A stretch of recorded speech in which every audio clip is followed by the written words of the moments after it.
Nah, ini semuanya ini lagi cerita tentang perjalanan hati, warna-warna hati yang tersembunyi di balik dada kita ini. Kita mesti mengenalinya, terutama sekali sekalipun tujuan kita jelas, keinginan betul-betul keinginan kita, bukan keinginan orang lain, dan niat kita sudah bagus, tujuannya mulia betul, tidak tergoda oleh hal-hal yang aneh-aneh, penyelewengan dan perasaan. Tetapi itu juga akan ada hal lain yang bisa menentukan etos kerjamu. Ketika engkau mengerjakannya itu sesuatu yang kau kerjakan engkau cintai, maka etos kerja Anda akan jauh lebih tinggi daripada orang yang tidak mencintai. Ngopi laki gak pada nok, bagas orang demen masak juga kan. Iya. Masaknya pada asal matang. Wah ya lakine nyewot ya rewak ini jel-jel bang tapi jamu. Jadi seperti itu. Beli males. Iya. Nah makanya nanti di dalam beribadah juga sebetulnya mah kenapa kita ini kok berat banget? Ya karena engkau belum mencintai pekerjaan itu. Nah untuk memotivasi supaya kita itu mencintainya, maka kita harus bisa memanipulasi imajinasi kita ini, bahwa apa yang kita lakukan itu kita cintai. Dasarnya apa? Coba kita manipulasi imajinasi kita. Maksudnya manipulasi sementara lah, maksudnya bukan dibohong-bohongin ya, tapi diupayakan begitu, barangkali salah istilah. Sehingga seperti sholat, selagi kita melihat sholat kita itu melihat sebagai suatu kewajiban, Anda akan malas. Tapi ketika Anda melihat sebagai kebutuhan, Anda akan lebih rajin. Apalagi Anda sudah merasa nikmatnya sholat dan mencintai sholat, maka seperti Nabi sendiri, habis maghrib Bilal nggak adzan Isya, Nabi nunggu kapan Isya, bakasira kecerek, ya Nabi pelakat maghrib sadar maneng, ya kan malah Nabi menunggu gitu. Dia mengatakan arihna ya Bilal, cepat Bilal azan, aku sudah nggak sabar menunggunya, kan gitu. Bakasira kecerek. Ya, nabi peragat bisa tadi sama neng baik. Gelis temen si waktu ke. Ya seperti itu kan. Kok waktu cepat sekali berlalu. Baru salat maghrib Isya lagi. Ya iya. Nah, untuk kita menyadari bahwa ketika sholat itu kita kasih contoh sholat aja lah biar bisa lebih paham.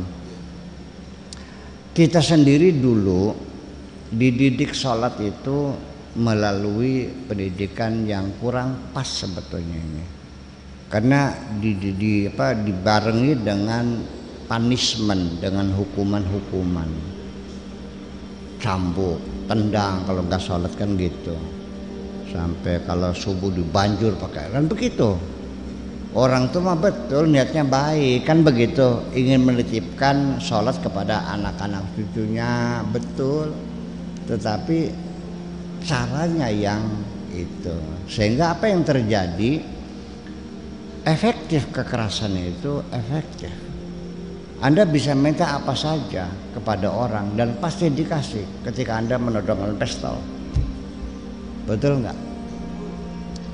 Tetapi dia akan kasih kalau dia mampu, dihitung-hitung mampu ngelawan, betul nggak? Bisa terjadi perkelahian, ada polisi dia menjerit, ya. Tapi ketika engkau sudah menguasai hati seseorang, segalanya akan diberikan dengan sukarela. sampai yang paling berharga sekali dikasihkan mangga. Nah itu, nah itulah maka jadi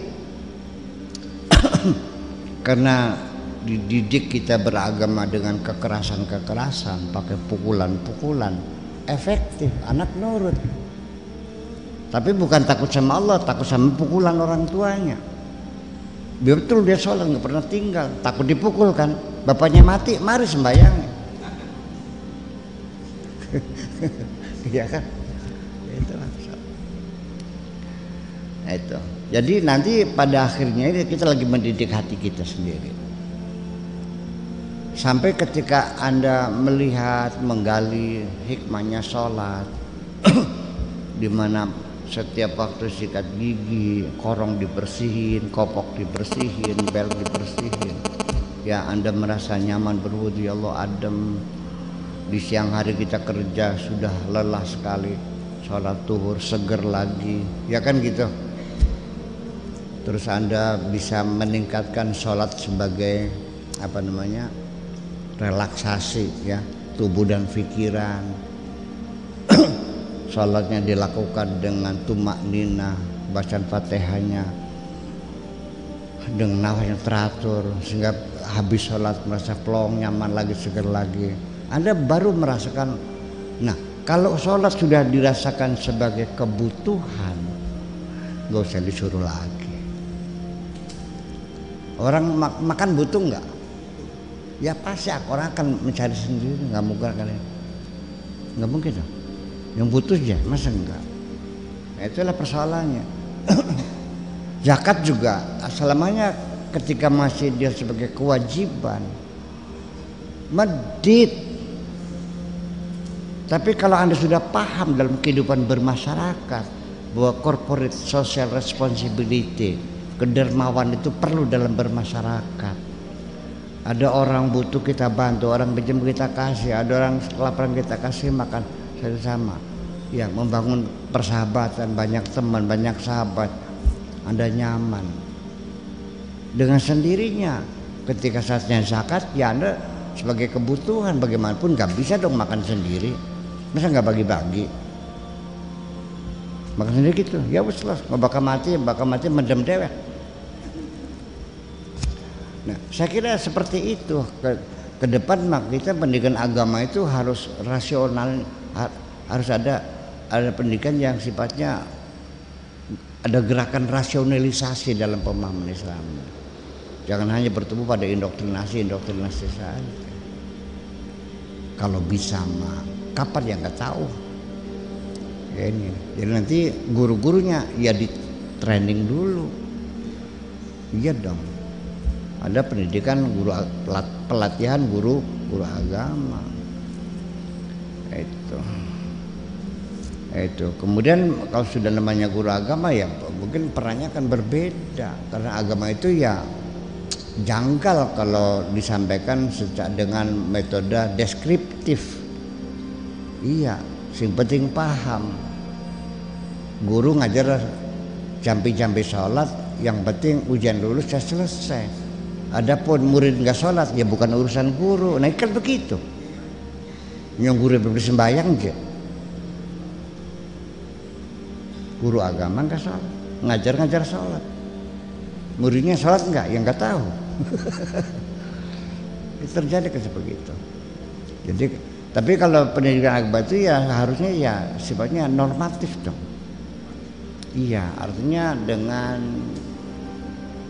membawa si anak itu ya artinya sampai betul mengamalkannya, gurunya memberikan contoh. Kiai Sanusi itu mengajarkan kita salat 5 waktu itu wajib. Kiainya tuh keliling kalau subuh tuh muter ke kobong-kobong tuh di pecuti santri udah bangun. Ya kan gitu. Seperti itu. Jadi ya dibimbing, ada pembimbingan gitu. Jadi bukan ngajarin anak jampi sholat, tapi juga mendorong anak supaya melakukan sholatnya, bukan hanya bisa jampinya aja. Ya kan begitu. Nah itulah pola pendidikan semacam itu, bagaimana kita sangat tahu lah. Kemudian juga pendidikan yang bersifatnya hanya mengejar nilai kognitif, yang penting nilai besar, tapi hidupnya nggak berhasil kok, gagal. Nilai besar ranking 1, yang rankingnya pas-pasan hidupnya lebih berhasil kok, bisa membangun perusahaan yang maju. Yang ranking 1 jadi kuli, iya kan? Karena dia tidak bisa menggali potensi dirinya untuk bermasyarakat. Karena dia hanya hafal aja, jadi otaknya kayak robot, kalau nggak dipencet nggak bergerak. Ya mau dia beli jalan ke otaknya beli jalan, pelang-pelong mikirnya, yaitu mikirnya pengen jadi kuli, hanya jual tenaga, iya kan? Ya kenapa entrepreneurship-nya nggak terbangun dalam pikiran seperti itu. Nah, itulah makanya jadi semuanya itu kita kembali, saya kira hubungan kalau dengan hati itu sangat sangat rumit sekali ya. Nah ini teknologinya sudah juga luar biasa, dan ini ilmu, bukan sekedar telabangan. Psikologi itu ilmu kan? Iya ilmu, sama dengan matematika segala macam. Ya dianalisa, diuraikan, disimpulkan, dieksperimenkan, iya dong. Oke.